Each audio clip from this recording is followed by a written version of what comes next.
দর্শক সবাইকে স্বাগতম। আপনি দেখছেন চ্যানেল আর টেলিভিশন এবং সঙ্গে রয়েছি আমি শেখ রায়হান। আজকে আমরা নিয়ে এসেছি একটি চমকে দেওয়া প্রতিবেদন।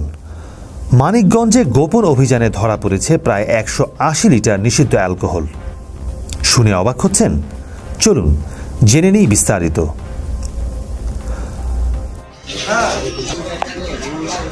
মানিকগঞ্জের শিবালয় উপজেলার টোপরা বাজারে অবস্থিত শশী গ্লাস ওয়ার্কস নামের একটি দোকানে গোপন সংবাদের ভিত্তিতে অভিযান চালায় জেলা মাদকদ্রব্য নিয়ন্ত্রণ অধিদপ্তর। এই অভিযানে 180 লিটার নিষিদ্ধ অ্যালকোহল উদ্ধার করা হয়, যার বাজার মূল্য প্রায় 1,80,000 টাকা।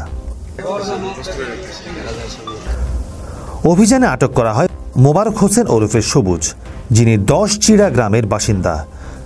এই ঘটনার সত্যতা নিশ্চিত করেছেন জেলা মাদকদ্রব্য নিয়ন্ত্রণ অধিদপ্তরের সহকারী পরিচালক মোহাম্মদ আহসানুল কবির বুলবুল। তিনি জানান, অভিযুক্তের বিরুদ্ধে মাদকদ্রব্য নিয়ন্ত্রণ আইন 2018 অনুযায়ী মামলা দায়ের করে আদালতে পাঠানো হয়েছে।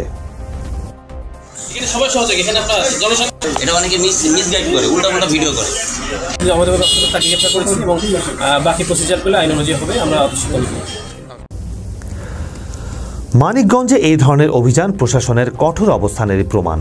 মাদকমুক্ত সমাজ গড়তে আমাদের সকলেরই এগিয়ে আসা উচিত।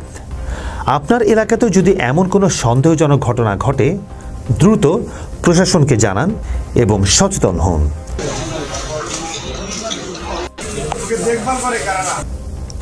এই রিপোর্টটি যদি আপনাকে সচেতন করে থাকে তাহলে অবশ্যই লাইক দিন, শেয়ার করুন এবং চ্যানেলটি ফলো করুন, যেন ভবিষ্যতের এমন গুরুত্বপূর্ণ সংবাদগুলো পেতে পারেন সবার আগে।